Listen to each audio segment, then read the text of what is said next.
فەرمانگەی تەندروستی کەرکووک 5 توشبووی دیکەی بە ڤایرۆسی کۆرۆنا لە کەرکووک ڕاگەیاند و توشبوویەکی دیکەش گیانی لەدەستدا. بەپێی زانیاریەکانی پەیام ئەو توشبووی گیانی لەدەستداوە پێشتر هەڵگری چەند نەخۆشیەکی درێژخایەن بووە.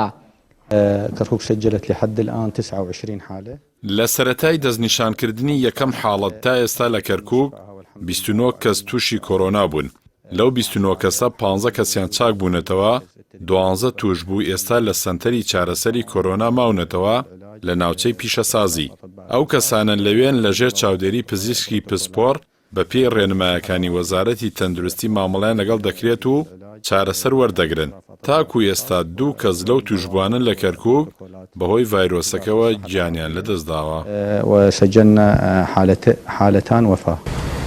لە کۆی 29 توشبوون بە کۆرۆنا لە کەرکووک ئێستا 15 توشبوو چاک بوونەتەوە و 2 کەسیش گیانیان لەدەستداوە. 12 توشبووش لە سەنتەری چارەسەرکردنی کۆرۆنا لە ناوچەی پیشەسازی ماونەتەوە.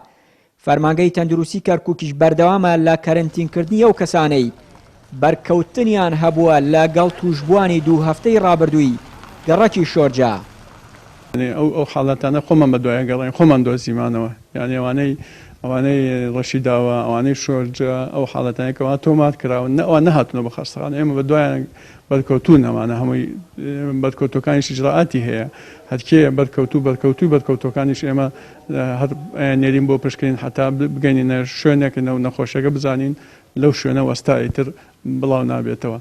ئەبێ ئیجراعاتی تریش ئێمە یەک شتێکمان هەیە لێرەکە ئێمە ئەو کتاتانە و پشکنینی بۆ نەخۆشەکانمان زۆر کەمن بەشەوە ناکە، ینی مەسەڵەن وەکو هەولێر بکەین کە گەڕێکێک هەمووی پشکنینی بۆ کرێت کە ئەو گەڕەکە ئەویش پێویستی بە کتاتی پشکنینە، ئەویش ئێمە تا ئێستاکە لە ئیمکانیاتمانە نییە.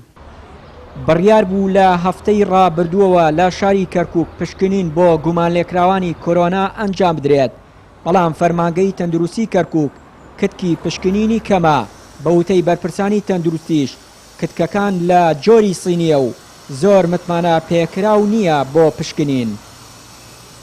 چیانوری کەناڵی ئاسمانی پەیام، کەرکووک.